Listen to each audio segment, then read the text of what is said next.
নমস্কার বন্ধুরা, অঙ্কিতা গল্প স্টুডিওতে আপনাদের সবাইকে স্বাগত। অঙ্কিতা গল্প স্টুডিওর আজকের নিবেদন সরজিৎ ঘোষের একটি মন ভালো করা গল্প। গল্পটির নাম রীতিবদল। সামনের বৈশাখে চন্দ্রানীর বিয়ে। সেই নিয়ে চন্দ্রানী কথা বলছিল বন্ধুদের সাথে।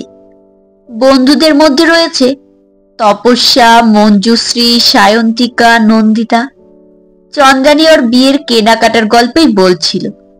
মোবাইলের গ্যালারি খুলে নেকলেসের ছবিটা দেখিয়ে বলল, এই দেখ, এটা নিয়েছি, কি সুন্দর হয়েছে তাই না? নন্দিতা দেখে বলল, সেম না হলেও অনেকটা এই ডিজাইন, আবার ছর্দিও নিয়েছে। চন্দ্রানী, তোর তো পছন্দ আছে বেশ। চন্দ্রানী হেসে বলল, আরে আমার পছন্দ না, ওটা আমার বরের পছন্দ। কানের দুলটা দেখ একবার। চার বন্ধু এবার মোবাইলের ওপর হুমড়ি খেয়ে পড়লো দেখার জন্য। চন্দ্রানী এবার জিজ্ঞেস করলো, এটা কেমন হয়েছে? সায়ন্তিকা হেসে জিজ্ঞেস করলো, এটাও কি সেই পছন্দ করেছে? আরে দূর, এটা ওর পছন্দ না, এটা আমার দিদির পছন্দ। দিদিও বিয়েতে এই ডিজাইনটাই নিয়েছিল। নন্দিতার হাতে তখন চন্দ্রানীর মোবাইল।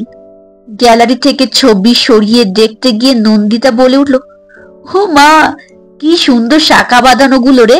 হ্যাঁ রে, বিয়ের গয়না তুই কোথা থেকে কিনেছিস? আর বলিস না, শাখা আর পলাগুলো নিয়েছি পিসি চন্দ্র থেকে, বাকিগুলো বউবাজারের একটা নাম করা দোকান থেকে। এই যে বালাজোড়া দেখলি, এটা আমার মায়ের পছন্দের। সায়ন্তিকা বলল, ভালোই তো সব গয়না নিয়েছিস। আর বলিস না, গয়নাগুলো একটাও তোর পছন্দ কিনিসনি, বাড়ির সবার পছন্দই নিয়েছিস। তপস্যা এবার জিজ্ঞেস করলো, এই চন্দ্রানী, বিয়ের বেনারসি কেনা হয়ে গেছে? করুণ সুরে চন্দ্রানী বলল, না রে, এই তো সামনের রবিবার যাব, গড়িয়াহাট থেকে নেব। আর বলিস না, ও তো ছুটিই পাচ্ছে না। তপস্যা ভুরু কুচকে বলল, ও বলতে তোর বর? ওর ছুটি পাওয়ার সাথে বেনারসি কেনার কি সম্পর্ক? লাজুক হাসিতে চন্দ্রানী বলল, বারে, ম্যাচিং করে নিতে হবে তো।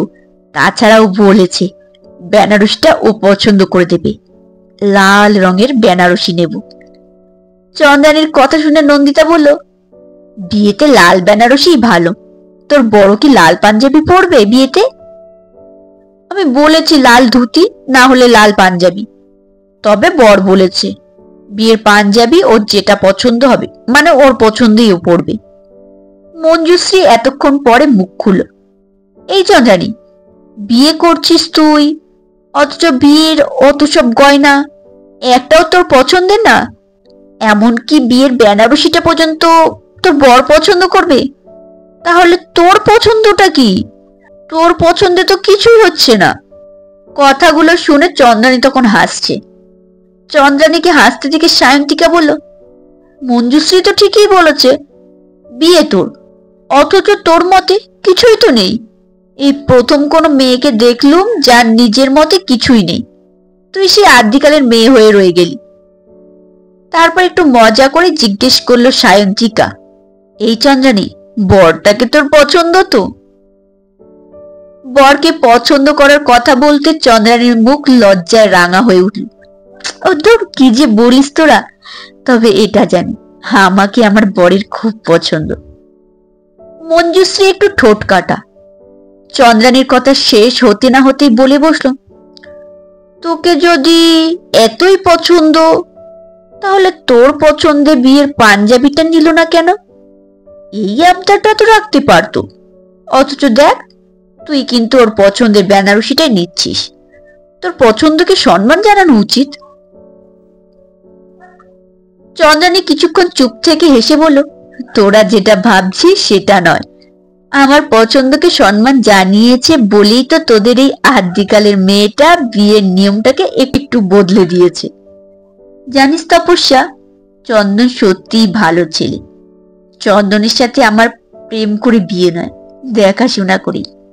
তবে বিয়ের কথাবার্তা যেদিন ফাইনাল হয়ে গেল, তারপর থেকে প্রায় 8 মাস কেটে গেছে। এই কদিনে যা চিনেছি ওকে বা ওর পরিবারকে, তাতে একটা অন্যরকম ভালো লাগা তৈরি হয়েছে।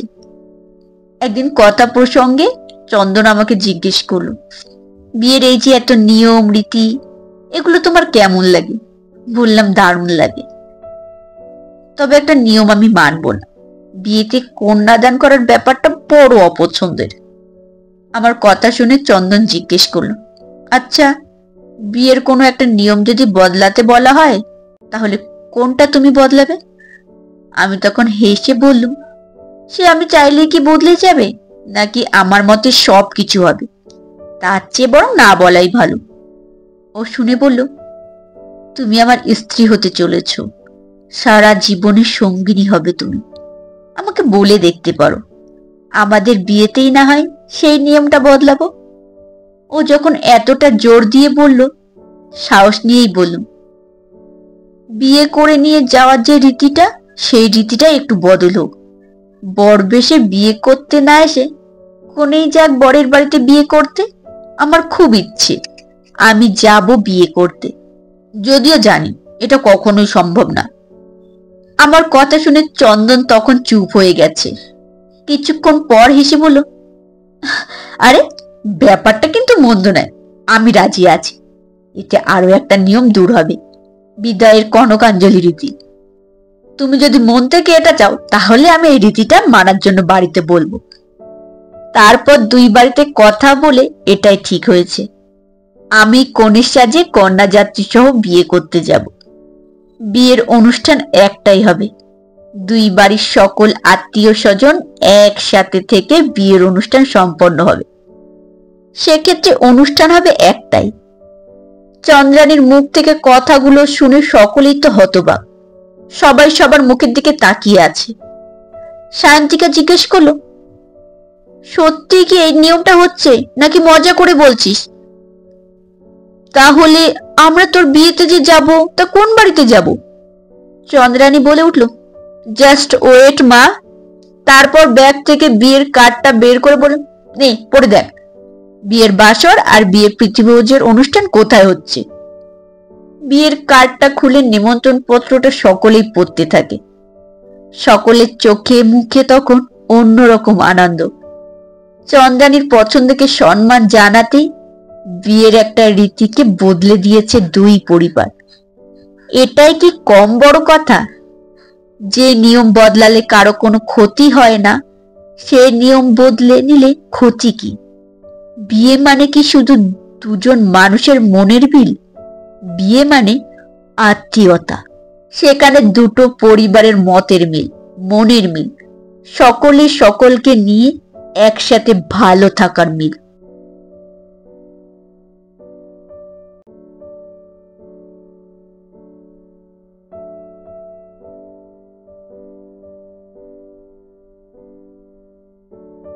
নমস্কার বন্ধুরা, শেষ হলো গল্প পাঠ। গল্পটি কেমন লাগলো অবশ্যই কমেন্টে জানাবেন। আর হ্যাঁ, কমেন্ট করে জানাবেন আপনাদেরকে যদি বলা হয় বিয়ের একটি রীতি পাল্টানোর কথা, তাহলে আপনারা কোন রীতিটি পাল্টাবেন সেটি অবশ্যই কমেন্ট করে জানাবেন। গল্পটি শোনা হয়ে গেলে একটি লাইক করবেন আর শেয়ার করবেন কাছের আত্মীয় স্বজন বন্ধু বান্ধবদের কাছে। আর যেসব বন্ধুরা আমার গল্প শোনো এখনো পর্যন্ত আমার পরিবারের সদস্য হওনি, তারা চ্যানেলটি সাবস্ক্রাইব করে পাশে থাকা বেল আইকনটি প্রেস করে আমার পরিবারের সদস্য হওয়ার অনুরোধ রইল।